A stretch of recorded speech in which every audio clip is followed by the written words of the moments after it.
Good morning. My name's Nick Carter. I'm proud to be a fourth-generation Indiana farmer, deeply invested in local food in Indiana, and I'm proud to share the title of entrepreneur with Indiana's Governor, Mike Braun. Governor Braun's a conservative outsider who spent his career as a Main Street entrepreneur, building a business, creating thousands of good-paying Hoosier jobs. He's lived an American dream, and now, as governor of Indiana, he's working to preserve that same freedom, that same dream and opportunity to achieve prosperity for future generations of Hoosiers. I happen to be raising 3 of them, so that future is very important to me. The governor and I share similar values: faith, family, and community. Those values have guided Governor while growing a business and raising a family, and have inspired his call to serve fellow Hoosiers throughout the years. He began his public service as a member of a local school board for 10 years. Then as a state representative from 2014 to 2017. And in 2018, he was elected to be a conservative voice for Hoosiers in the U.S. Senate. That's where Governor Braun and I had the pleasure of first meeting, when he invited me to testify about local food, food access, healthy food, and what Hoosier farmers need before the Senate Agriculture Subcommittee where he served. Governor Braun and I are both avid outdoorsmen, enthusiastic morel mushroom hunters, and speaking of which, it's getting to be about that time of year. If you're looking for a neat place to forage that's not too far from the residence, you're always welcome at our farm in the woods around there. In addition to entrepreneurship, food, the governor and I both share a passion for locally produced food and the importance of healthy eating. So I'm pleased to introduce and welcome Indiana Governor Mike Braun.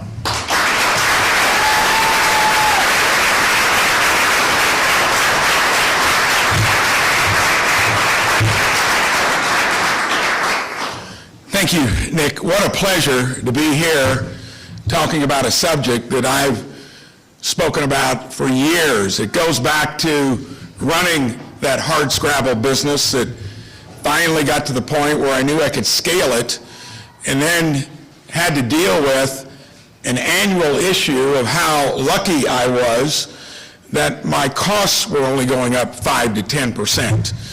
I remember in that 10th year where all you could do is raise deductibles, change underwriters, enough was enough. I think the proudest thing I've done in business or government was sitting in on that HR meeting to renew or either say enough is enough. And in that one meeting, and I got most of this out of the insurance companies, they told me what would work, that insurance is about indemnification of critical illness or an accident, not about paying for every scratch and dent, basing it upon expensive remediation as opposed to wellness and prevention. In that one renewal meeting, become the insurance company, you reconstruct it completely by not promoting expensive remediation, making healthcare consumers out of your employees, basing it on an ounce of prevention's worth a pound to cure. I spoke about that in the Senate on the Health, Education, Labor, and Pensions Committee, and like I told Maureen so often, it was like talking to the side of our big white barn back home. Everybody gave polite consideration, nothing happened. President Trump tried to take it on with executive orders, only one stuck, and that's through the remediation system. What I love about this is we're talking about how to change the culture of promoting chronic disease through the way we produce our food by not preventing chronic disease in the first place. So I came out with 9 executive orders today, finally, to where you can do something rather than just talk about it. So happy to see an administration that's going to be entrepreneurial with it as well. So thank you, Secretary Kennedy, Administrator Oz, for coming in. You're setting the stage at the federal level. We're going to be your best ally at the state level. This isn't a usual top-down, one-size-fits-all public health agenda. We're focused on root causes, transparent information, and real results. We're taking on big issues like diet-related chronic illness, How often do you hear about it? Nothing happens. Children's fitness in our own schools and harmful additives in our food. Today's first executive order removes candy and soft drinks from taxpayer-funded SNAP benefits. What do you think about that?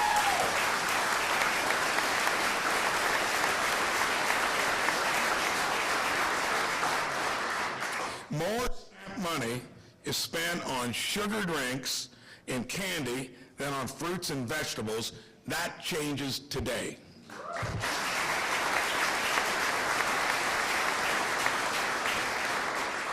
We're kicking off a study of diet-related chronic illness. When I gave a free biometric screening to every one of my employees after reforming it, number one asymptomatic issue was diabetes. And it's so easy to nip in the bud, and it's very expensive to remediate it. The goal is to empower Hoosiers to address root causes of chronic illness with prevention, nutrition, physical activity, and early screening. That is so important, early screening. Hoosier parents are concerned with negative effects of food dyes. I share those concerns. Today, our health department kicks off a new study on harmful effects from dyes and other food additives as well.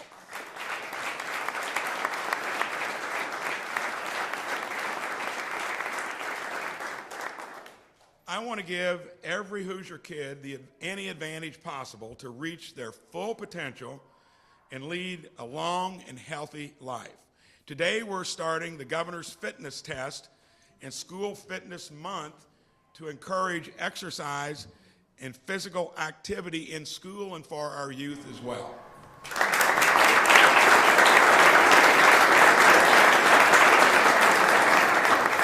Indiana farms grow world-class nutritious food. Today, we're making it easier to buy direct to consumer food from local Indiana farms. We're also focused on the health of Indiana's biggest program, Medicaid.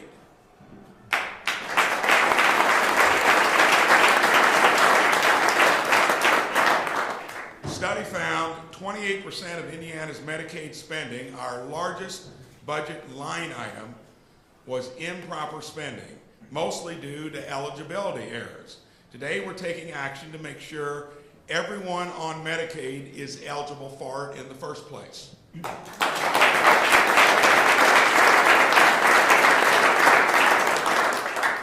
SNAP is intended to help our neighbors who have fallen on hard times, but we also need to encourage their long-term self-sufficiency so that they can thrive and benefit in their communities. Today, we are changing work requirements so that 2/3 of able-bodied SNAP recipients who don't work are put on a path to filling one of Indiana's 100,000 jobs that need better skills, and that if you get your own plant and equipment in great shape, and you know that that's out there, we're going to try to get you into it, and not needing the experience or a college degree.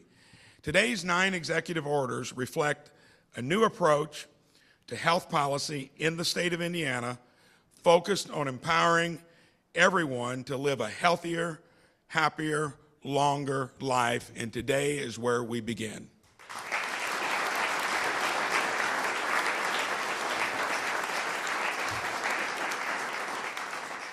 So when I heard about MAHA, Make America Healthy Again, I spent 6 years there trying to do it. In making Indiana healthy again, I've always been a proponent that the leading states that are entrepreneurial, that find ways to do it, will probably be more agile than the place you're working in now that I did for 6 years. So I am so excited about being a partner on stuff that is basically common sense and that takes on big, established, entrenched, when it comes to health remediation, insurance companies and hospitals, and even on food production, where it's not giving us the wholesome food that we need. So it's my honor to introduce Dr. Oz, the Commissioner of CMS, and thank you for coming in. And I can't wait to hear from you.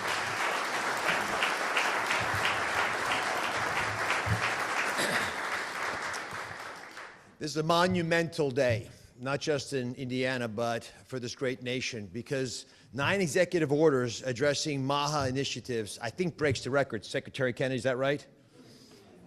By far. And I want to thank Governor Braun and his staff for so thoughtfully crafting these in support of President Trump and Secretary Kennedy's commitment to the American people that we will make this great nation healthy again. Now, let me give a little bit of background on why I think this is so important. And it all starts with the word subsidiarity. How many of you know what that word means? It's actually a fair number of Catholics hear that. Subsidiarity means you push the decision to the person lowest on the totem pole who can make it correctly. It's the most efficient way to run organizations in general. And in subsidiarity, you don't want the federal government making decisions about lifestyle issues if the state can do it, because the governor is capable, he knows his people. And you can go down the path because the most important person in the entire hierarchy is the mom, because she knows you'll win the battle for health in the home, in the kitchen, the living room, the bedroom. That's where the real battle for health will be won. And these executive orders make it easy for moms to do the right thing for their kids. Now, my position as administrator of CMS is helping to ensure that the nation's health insurance programs create the right incentives, empower the right people, including especially patients, so they now feel like they own a piece of the rock, like they matter, like they have agency over their future. And we want to make sure that we allow all Americans to be able to appreciate how important these lifestyle changes are. And to do that, I'm going to do what doctors are sometimes forced to do, which is to give you some news you might not want to hear. But once you know it, we've got good news to follow. First bit, the #1 line item in the state of Indiana, as it is in almost every state, is Medicaid. That's not actually the most important number, because there's a lot of other things you spend money on, but it's the fastest growing as well. And that's the part that's most concerning, because this is a commitment we have made to our most vulnerable. And if it's doubling, as it has, I am told, in the last 4 years, then it's not a sustainable program. It's one that desperately needs to be saved and strengthened. To do that, we have to deal with another big reality, which is that the healthcare expenses in this country are increasing at 2 to 3 times faster than the economy. Effectively, we have now generated a healthcare system that has a country attached to it. And that's not healthy long term. If we're spending twice as much as any other country, not getting the life expectancy benefits that we anticipate, and 30 years ago, we were about equal to Europe. Now we're about 5 years behind Europe. We're going in the wrong direction. We're not getting value for the money we're putting into it. Why? Chronic illness. It drives 70% of the total healthcare budget. And the kinds of things that are in these executive orders will help reduce that incidence of chronic disease, because it turns out that about the most patriotic thing you can do these days is to get healthy. It will dramatically allow our nation to be as healthy as it can be, and it feels a heck of a lot better to be healthy than the alternatives. So how are we going to do this? I wrote down 3 ideas that came out of the executive orders. The first is walking. Little stat to come in handy at dinner tonight. If every American walked 20 minutes, exercised 20 minutes a day, broke a little sweat, it would probably reduce our healthcare budget, the part that I'm especially worried about at CMS, by about $100 billion. These aren't small rounding errors. These are massive ways of addressing the challenges that we face. The President's Council on Sports, Fitness, and Nutrition, that I was honored to be a part of in the first Trump administration, actually created by Secretary Kennedy's uncle, John F. Kennedy, is a good example of how we can do this well. I learned on that committee that the #1 thing we often lack in communities are coaches. It's an action step. We should make it easier to mentor young people. I'll come back to that theme. Second big topic, nutrition. Quite a few of these executive orders touch on that reality. I'll give you a little tip that I learned years of studying nutrition science. It turns out that the most healthiest way to address food is to eat food that looks the way it looks coming out of the ground. That's like a simple way of memorizing what makes sense. That's why butter is better than hydrogenated oils, because it doesn't matter if butter might cause other issues. It's real food. Your body knows what to do with it. It's a home game. So we need to get everyone to understand the power of food. And to do that, we need to get parents and teachers and physicians and other health providers to understand it as well. The executive order that insists that to get credentialed, you have to learn nutrition if you're a doctor is critical. When I was in medical school, there was no nutrition class. I actually ran for student body president and won on that campaign promise, and we started one. Today in America, most medical schools do not teach nutrition. Why does that matter? Because if you go to 4 years of medical school and bust your tail and learn everything, and nutrition wasn't on the docket, what is that message to you? It doesn't matter. It's not important. If it was critical, you would have been taught it, because you learned everything else you needed to learn in medical school. If nutrition is not on the agenda, not in the syllabus, it's not really important for you. And I believe that we should empower folks, and the executive orders will do just that, to be able to navigate nutrition, and we have plans at CMS to make that easier. Finally, community involvement. The number one driver of an expensive patient is a patient without another person in their life. I'll say that again. Loneliness ends up driving a lot of the pathology that we then have to deal with in the healthcare system.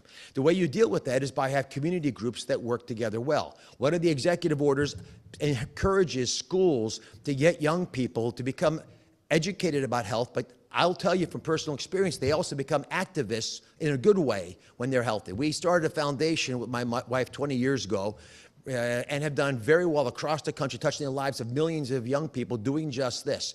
And when I go into these schools, as I hope many of you will, and you look at the eyes of these young people, sometimes it looks like the light's gone out. They just want to have a belief that they matter. And so after having done this a lot, I'm confident this executive order will make a difference, because it'll get young people to believe they have agency over their future. And if they do that, if they have mentoring programs that support them, that are out there, then we'll have a unique ability to allow this system to spread like wildfire, because young people want to be connected, they want to be in community, and they're right now being atomized and ostracized. Now, our nation is too great for small ideas. And the ideas that Secretary Kennedy and President Trump are putting forth in rapid fire, and now supported at this level of intensity in the state of Indiana, are emblematic of the fact that we have a generational opportunity to make this country as healthy as it should be. And the person who has represented this more than any other, Secretary Kennedy, is a dear friend. I've known him for many years through his foundation work, but I met him on my show. And when he came on the show, many did not want him to appear because they thought he had far-out ideas that were so bad they shouldn't be heard. And I'll tell you in my mind how you define MAHA, because it's how you define the next speaker, Secretary Kennedy. It's defined in 3 words. The first is curiosity. Are you truly desirous of learning what needs to be done to improve the life of your fellow man? And if you are truly curious, and remember 80% of questions are statements in disguise. So if you're truly curious and you really go in there with questions and you hear stuff that matters, are you then courageous enough to share it with people around you? Because when you do that, sometimes folks get mad at you, especially with the current healthcare system that we have. And certainly Senator Kennedy has faced that. Secretary Kennedy, finally, is a compassionate man. And I say that because I think of him like a brother, but I have never seen him do something mean to anybody else. So if you're curious and you're courageous and you're compassionate in sharing that wisdom, as difficult it is for people to hear, that makes you a true healer. Secretary Kennedy, thank you.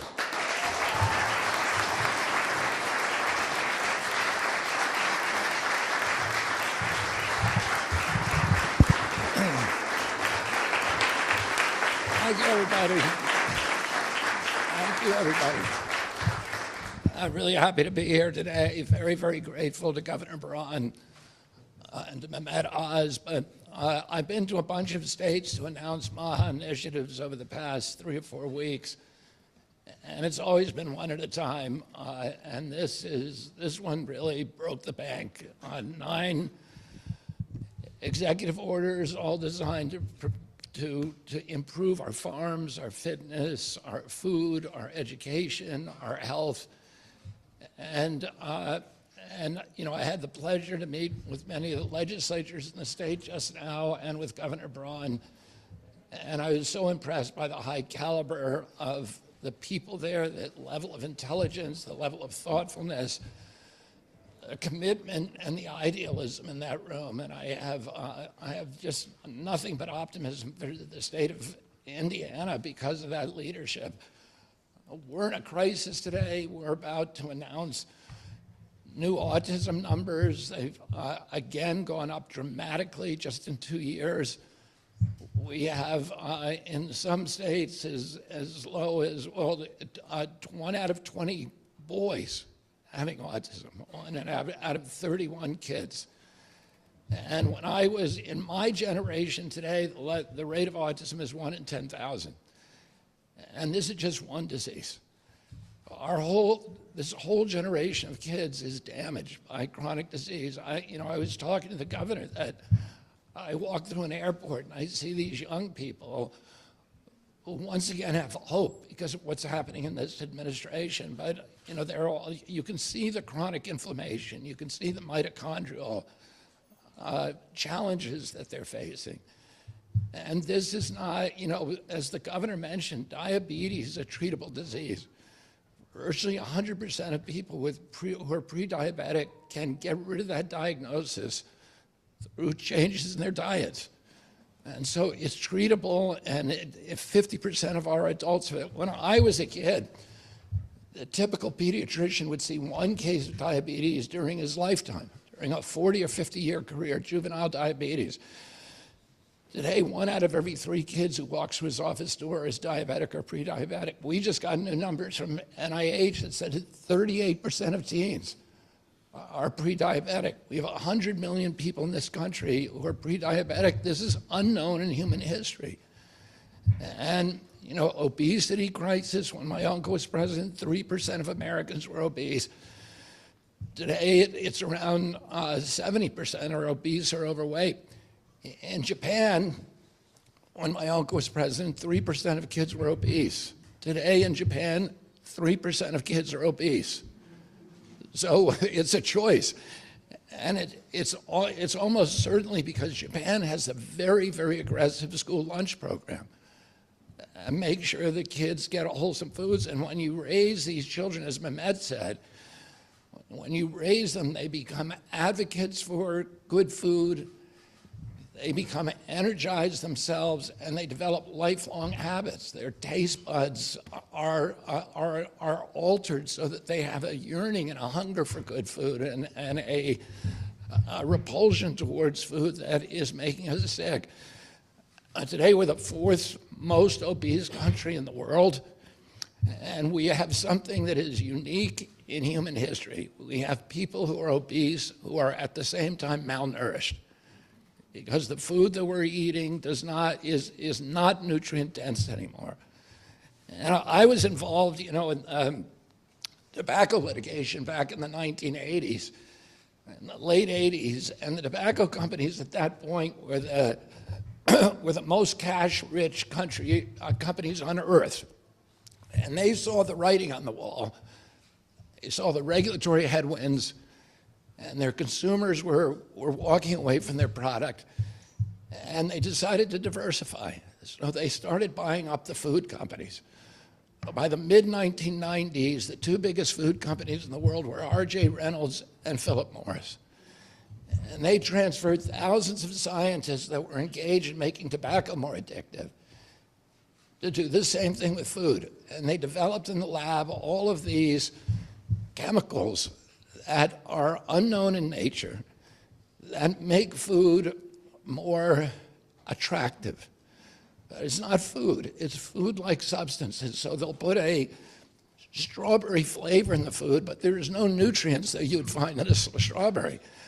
Your body is craving that, but it doesn't get filled up. And it doesn't give you nutrition, but you want to eat more and more, so you get obese, but at the same time you get malnourished.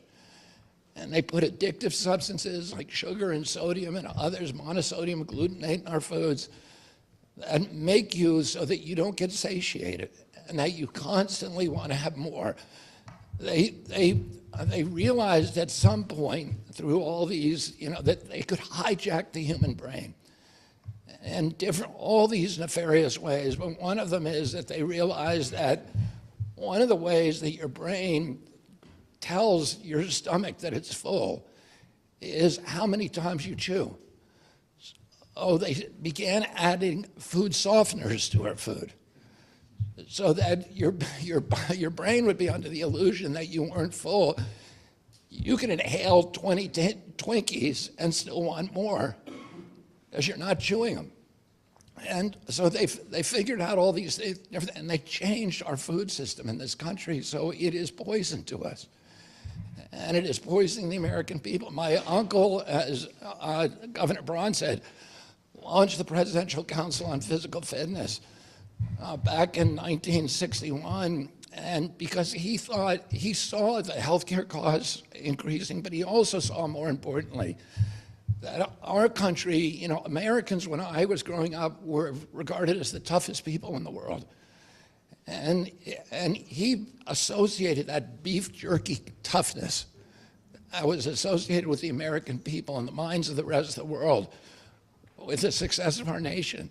And he didn't want us to get soft. And when Governor Braun and I were growing up, we all participated in the Presidential Council and the fitness tests, and it was a big aspiration at our schools to do that. And for me, it imbued me with a lifetime commitment to physical fitness. And today, I'm 71 years old, and the governor is the same, and he, both of us feel like we're in our 40s or 50s, and we have a lot of energy and a higher capacity to enjoy our lives. And we want that for our children, and we all want it. We now have the sickest country in the world.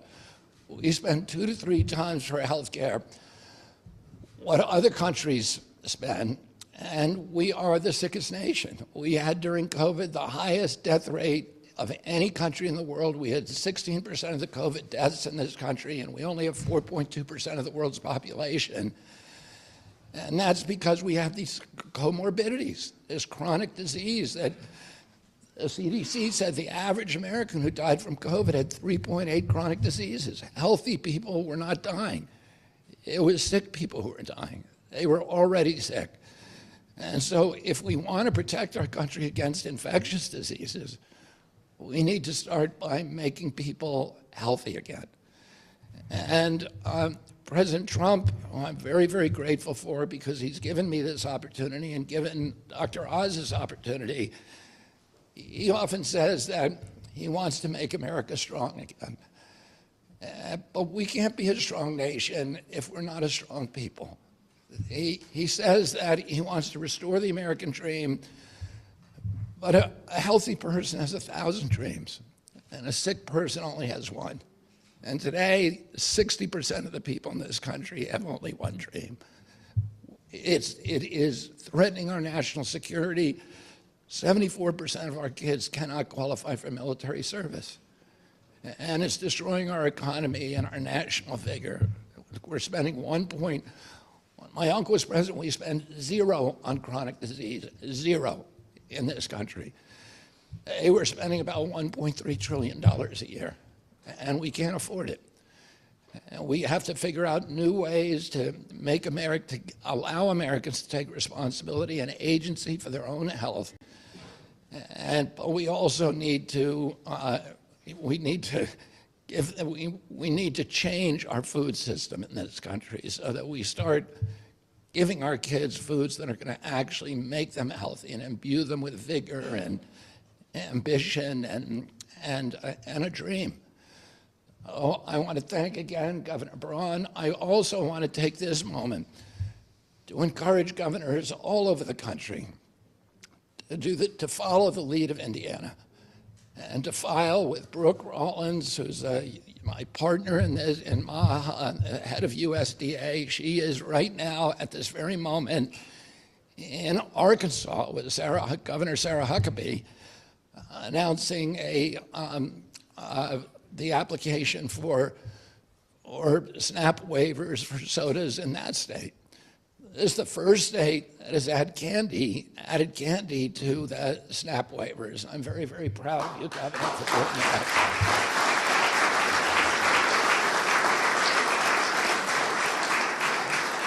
I look at Governor Braun as a really important partner in the MAHA movement, and a great leader, and I'm very, very grateful for you taking this very ambitious steps that you've taken today.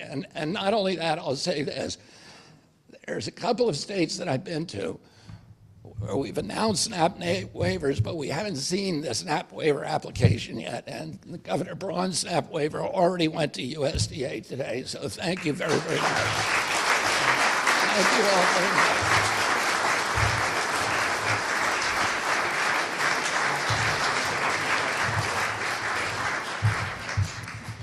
So what a pleasure to have these two come in and weigh on an issue that's important not only to Hoosiers, but the rest of the country. And we will take a few questions for any one of the three of us about make Indiana healthy again or make America healthy again. So.